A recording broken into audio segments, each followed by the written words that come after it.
internal competition po ba kapag mga ganitong film festival? Na pareho po kayo, same genre, tapos same din yung running days? Go, Chons. Go, Chons. Siguro po wala po competition kasi pareho po kaming product ng Viva Film Studio, Viva Production. So instead na mag-compete po kami, we're here to support each other po. Kasi iisa lang din naman yung studio na nagdala sa amin dito. So ang goal naman po namin ay makapagbigay ng entertainment at syempre malaking bonus kung panoorin yung parehong mga gawa po namin pelikula. So sa amin po wala po competition na internal man or kung ano man po yung competition po. Go direct. Thank you, Cesar. Totoo po wala namang competition. Hindi naman namin din alam na mapalad tayo na nakapasok parehas ang Studio Viva and Viva Films ngayon sa Sinisendak na sabay. Sana yearly gawin lagi, no? Pero yung tanong mo, kung competitive, yes, competitive kami sa kalaban naming pelikula. Na horror din, na foreign, no? Na Southeast Asian horror. Siyempre, lagi tayong competitive. Cesar, alam mo yan. Yan. Thank you sa tanong. Sa cast members ka at sino po, sino po sa inyo yung may fear po sa mga ganitong uri ng film na hindi nyo kayang panoorin kasi takot kayo sa mga genre? Pero you're an artist na ino-overcome nyo lang. Meron po ba? Hello po. Miss Luis. Ako talaga matatakotin ako. Nagkataon lang talaga na since dumating ako sa Viva, almost all of my projects ay puro horror. At ang napapanood ko lang horror, yung ginagawa ko kasi alam ko na yung story. Pero kung sa totoong buhay mo, hindi. Kahit pilitin ko, natatakot din talaga ako. So yun. Pero hindi ako natatakot talaga na parang may multo. Parang yung thought lang kasi na nadadala mo yung emotion mo sa sinehan. So, yun po. Thank you! Kung wala na po, ako na po. Thank you. Thank you, sir. Thank you. That was Cesar Ian Batingalam Net 25. Up next, kindly raise your hands. We have staffs from SM and Viva to give you the microphone. Thank you. Hello po, good afternoon. Congratulations dito sa Sinisendak. Tanong ko lang kay dalawang director, Direk Renny and Direk Roman. Do you think advantage or disadvantage nakasali yung movie niyo na sa Sinisendak and why? Chance una na ako. Yes. Sobrang advantage, no, nung nangyaring nakapasok yung dalawang entry ng Viva Films sa Sinisendak. At lalo na tayo lang yung local films. Ang daming gumagawa ng horror sa Pilipinas. At ang dami nating katatakutan sa lipunan at sa mundo. Pero nakapasok tayo at sobrang advantage, ang ganda ng pagkakataon ng SM at ng Viva Films. Itong season na to, ang lakas eh. Titignan mo yung mga foreign, ang lakas, no? Joker, ang susunod, nandiyan na ang Substance, kakatapos lang, Megalopolis, susunod, Balota, nandiyan ang Balota. Pero yung slot na yun sa dulo sa baba, bakasyon ang mga estudyante nun. Manunood ang mga magkakabarkadang nagtapos na ng klase. So, ang ganda ng timing at saka ang ganda ng slot na napunta sa atin. At sobrang thankful tayo at nanay, tatay at pasahero ang nakapasok dito. Yan. Advantage lagi. Lagi naman advantage pag nagtulungan ng cinema at ang studios. Laging advantage yun. Laging advantage. Dagdag ko lang po, very advantageous po talaga yung Sinisendak kasi number one, napapanahon talaga yung mga kwentong katatakutan pag Halloween season. Pangalawa, sa murang halaga, makakabalik sa sinehan yung mga tao. Kasi alam naman natin, medyo pricey na yung ticket ngayon ng sine. Pero dahil sa Sinisendak, for 150 pesos, makakanood na sila ng isang entry. Pero kung 300 pesos yung babayaran nila, all-day pass na yun, more than 2 movies na yung pwede nilang mapanood, di ba?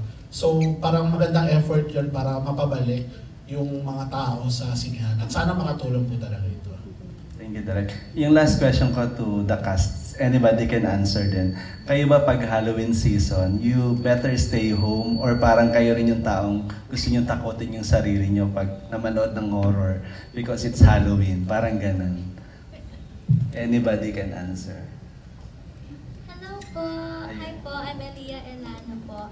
And ako po, gusto ko po talaga nanonood ng horror films with my family po kasi it's our movie night po and our way of bonding po. And our way to relieve stress din po after a week full of hard work. And matatakot din po ako, but at the same time, I love watching different types of horror movies po. Thank you po. Kami iba, every Halloween sa amin fun kasi may trick or treat, tapos may mga events sa village. So, yung daughter ko, favorite niya mag-set up palagi ng mga Halloween decorations more than Christmas because alam niya na masaya pag Halloween. So, naiiba namin yung thought na kapag Halloween, shocks kila nakakatakot. Pero sa amin, pag Halloween, celebration siya. It's a get-together, it's a fun event for us. So, yun naman yun sa amin. Thank you. Thank you. That was Alison Guan of Stars Photo Bits. Kindly raise your hands if you have any questions. Yes, hello. I'm Romel Gonzalez from PEP. Pwede sa cast, nasa panel, pwede pakitaas ang kamay yung nakakita ng multo sa tunay na buhay and pwede pakikwento niya. Ayun, so starting from Aliyah. Hello po. Elia. Nung bata po kasi, may mom po kasi, she has a third eye po. Kaya po naman ako po siya, when I was younger po, bukas na bukas po siya. And there was, may nakita po ako kasi binisit po namin yung lola ko po, yung grave po niya. And then may nakita po ako. And then he looked so real po to the point na nasundan po ako. So we had to pray po talaga. As long na prayer po talaga is such a good protection po. God din. Ayun, si Jeffrey alam ko wala, sabi niya kanina. Si Andrea. Ako siguro, naniniwala ako sa that yung spirit nandyan. But as a Christian kasi, I was told that if you believe in it too much, you give it life. So if they're really there, I rather like not mind it so that hindi siya lumakas, you know. And of course, I'm sure most of us here are Christians, or if not all, we say Jesus' name. So, but I know they're there. You know, I feel it. Next, yung mga nakakita na talaga ng multo. Well, hindi po kami nakakita, kami tatlo. Naka-feel kami. Ayun, pwede yun. Doon po sa area po namin, like standby area, biglang nagbukas yung door.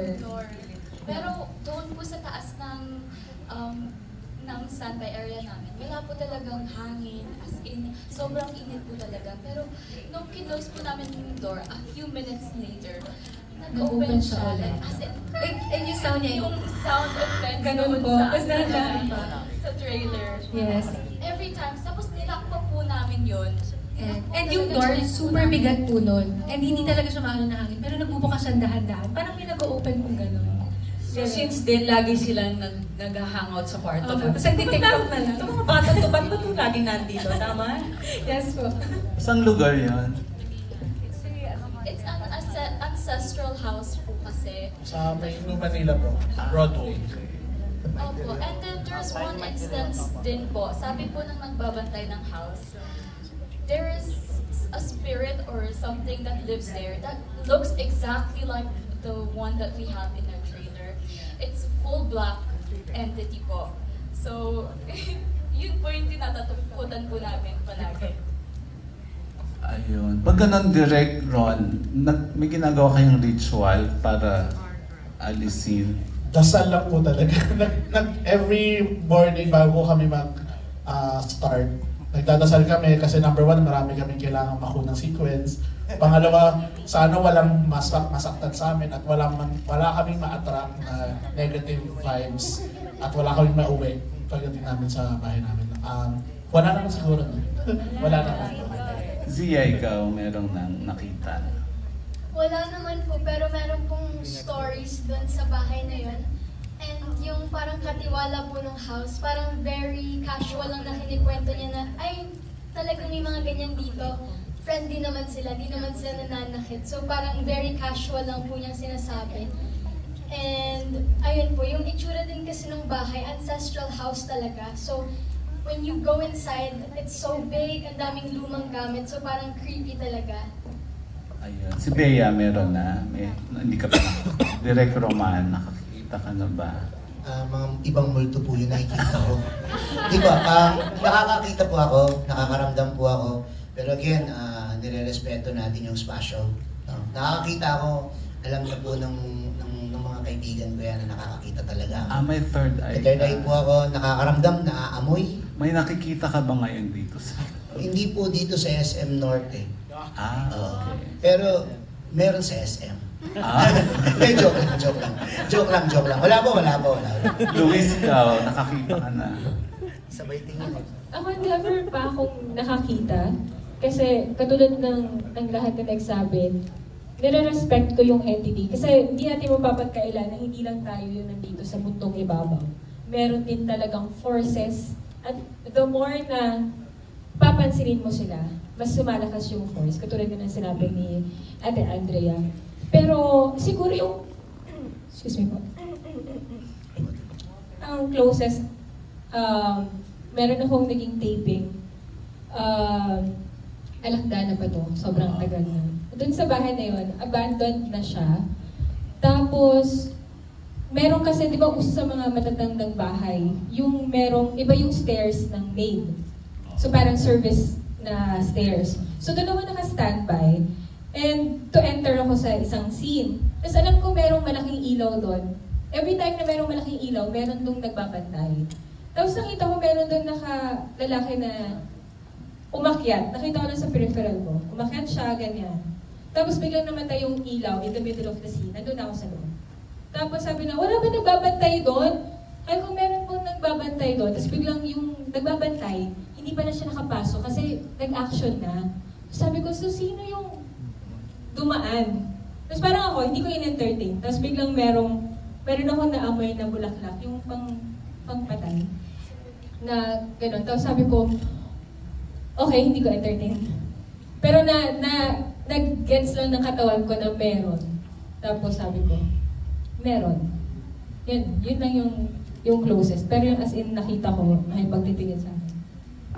Sana po, wag. Wag. Yate, ikaw. Ako kasi may, ang ano ko dito, ako hindi ako nakakita pero nakakaramdam ako palagi. So, I believe that we are in the physical world and there is a spirit world that we call, no? So, nandyan lang talaga sila, of course. So, pag may namamatay, nandyan lang talaga sila. Kaya nga may mga nakakakita and may mga third eye. So, sa akin, dun sa bahay ko now, nung lumipat kami, there was one time kasi na parang around 2 a.m., biglang may pumapanig sa hagdanan, likod ng room namin yun, na parang nagdadabog. So napabangon kami, akala namin sino yun, may magnanakaw ba or what. So bumaba kami, tignan namin, wala. And then, many times, yung mga helpers ko sinasabi, ma'am, meron kami narinig naglalakad sa taas, ganyan. So even until now, meron. So before kasi duwag ako pero ngayon, na naiintindihan ko yung ganung mundo, kinakausap ko sila. And then, ang ginawa kong ritual was, meron akong palo santo and mga incense. Inikot ko yung buong bahay. Kinausap ko sila na, alam ko na una kayo dito, pero hindi ko kayo gustong paalisin. Pero let's just share the space. Huwag niyo lang kaming sasaktan. Okay lang kayong nandito. Basta kumbaga, let's take care of each other. So up until now, ang lagi kong sinasabi sa mga bisita ko, may alaga ako dito, baka magulan kayo ha. Ganun, sa akin ang treat ko sa kanya may alaga. So every time aalis kami ng bahay, walang mga iwan sa bahay, ikot kami ng husband ko, okay na bahala dito ha, ganyan. Kinaibigan namin siya. Kasi, di ba, instead, I think wala nang baka naiinis siya na nandun kami. So I just want them to know na hindi kami harmful sa kanila. Parang ganun. Until now, nandun sila, ginagaya nila yung footsteps ko. Pagka may pumako yan, sinasabi nung driver, ma'am, meron bang gising sa inyo kagabi? Kasi parang may naglalakad ng 2 a.m. Baka yung alaga natin yun. So may ganun lang kami. Ganun lang po. Ano yung bagay na binanggit mo? Kasi, since may mga ritual nga ako, so there's a Palo Santo. It's a sacred wood that you can buy. Nasa smudge mo yun. Inuusok yun eh. At saka yung mga sage. So sinasmudge ko siya sa buong bahay every now and then to let the negative energy na umalis dun sa bahay mo, yung mga ganun. Tapos meron ka lang parang prayer na sinasabi sa kanila, yung mga hindi na dapat nandoon, you can leave. Yung mga talagang nandito and you want to stay, let's be friends and respect our space. So hindi sila umalis, positive I think energy hindi sila. siya umalis. Positive energy naman kasi alam niyo may mga energy na swerte. And for me, I think tinutulungan nila. That's just what I believed in. So please don't quote me on that. Yun lang po yung paniniwala. Thank you. Thank you. Andre, ikaw. Wala pa rin naman po. And hopefully, sana wala rin po. Yumi. Ako pa nakakita na po ako pero like super tagal na po. Yung house po kasi ng pinsan ko, sobrang luma na po siya. And ako po yung naiwan dun sa second floor. Like yung bahay po kasi na yun, parang puro kahoy na po, ganun. And then nakita ko po yung lola nila sa mirror. Parang nandito siya, wala siyang face. Ang nakita ko lang is yung hair and yung color ng skin niya and yung dress niya. So, tinanong ko sila, never ko pa nakita yung lola nila kahit sa picture. And then sabi ko, may nakita ako dun sa taas. Ito yung hair niya, gold yung hair niya, short, medyo wavy. And then, yung suot niya na dress is white. Sabi po ng pinsan ko, lola daw po nila yun. And then yun, medyo parang kinabahan po ako nun. Ayun po yung pinaka-first time ko po na makakita po talaga na ghost. Hindi ka nagtatakbo nung nakita? Tumakbo po ako. Pababa po kasi lahat po ng tao sa bahay na sa labas po. Hapon po nun. So may araw pa po. Kabado. Pero nakaka-feel po ako ng energy. Na kunyari, pag mabigat sa set, gano'n.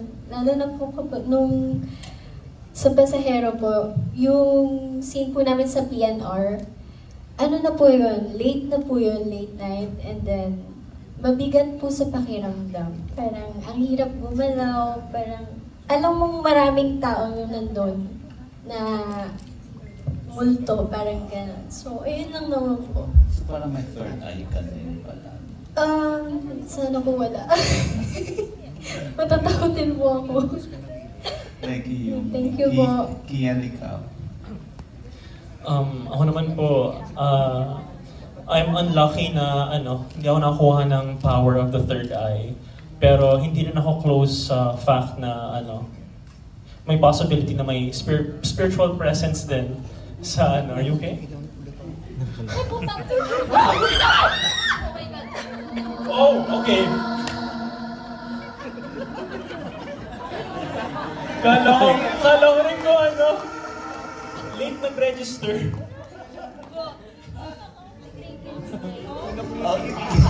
Kian, to continue. Okay, to continue. Wala akong nakikita sa likod namin. Okay. So to continue, ayun, hindi ako close sa fact na na may spiritual presence or may possibility na may spiritual presence. Sakto, di ba, pagkasabi ko nun? Ayun, so, pero meron din ako mga moments na I consider, an anomaly, a really unique moment. For example, I would have a dream na parang someone I've never met would warn me to look somewhere na I've never been to, and then I look, and then turns out that that thing that they pointed me towards was actually something important that I needed in the future. So parang, the spirits somewhat end up sending subliminal messages na trying to help. So because of that, parang ayun, dun ako nagkaroon ng mindset na hindi ako magiging sarado sa possibility. Wala lang talaga akong power to actually see them. Kaya ayun. Ayun, thank you. Napansin nyo, nagulat lang tayong lahat, pero si Bagets, chill lang siya nung may dumadaan sa likod natin. Danny, ikaw, wala pa siguro? Wala pa, tama po kayo. Bakit hindi ka natakot dun sa dumadaan kanina, Danny? Hindi mo nakita? Asan po? Umalis na siya. Anyways, thank you guys. Ang cute mo, Danny. Thank you everybody. Congratulations. Thank you, that was Romel Gonzalez.